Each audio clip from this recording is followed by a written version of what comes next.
Welcome to another video of Silent. Why is body language important in communication? നമ്മൾ പലപ്പോഴും communicate ചെയ്യുമ്പം നമ്മൾ body languages കൂടുതലും use ചെയ്യും. സ്പോക്കൺ ലാംഗ്വേജസ് പോലെ ഓരോ കൺട്രിയിലും കൾച്ചറിനും അവരുടേതായ ബോഡി ലാംഗ്വേജസ് ഉണ്ടായിരിക്കും. ഒരു കൺട്രിയിൽ അക്സെപ്റ്റ് ചെയ്യുന്ന ഒരു ബോഡി ലാംഗ്വേജോ അല്ലെങ്കിൽ ഒരു ഗെസ്റ്ററോ ആയിരിക്കും മറ്റൊരു കൺട്രിയിൽ ഒരു ഇൻസൾട്ടായിട്ട് അവർ യൂസ് ചെയ്യുന്നത്.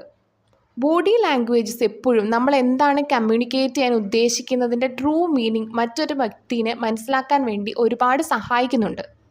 പല ടൈപ്പ് ഓഫ് ബോഡി ലാംഗ്വേജസ് ആണ് നമ്മൾ കമ്മ്യൂണിക്കേറ്റ് ചെയ്യുമ്പോൾ യൂസ് ചെയ്യുന്നത്. അതിൽ ആദ്യത്തേതാണ് ഫേഷ്യൽ എക്സ്പ്രഷൻസ്. നമ്മുടെ ഫേസസ് എക്സ്പ്രസീവാണ്.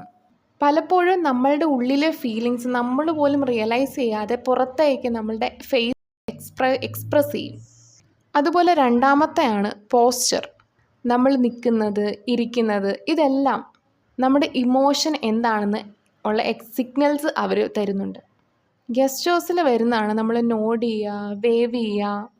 ഇപ്പോൾ ഒരു ടോപ്പിക്കിനെ കുറിച്ച് നമ്മൾ സംസാരിക്കുമ്പോൾ നമ്മൾ നമ്മുടെ ഹാൻഡ്സ് യൂസ് ചെയ്താണ് എക്സ്പ്ലെയിൻ ചെയ്യുന്നതെങ്കിൽ അതിനർത്ഥം എന്താണ്? നമ്മൾ ആ ഒരു ടോപ്പിക്കിൽ കോൺഫിഡൻ്റ് ആണ് എന്നാണ്.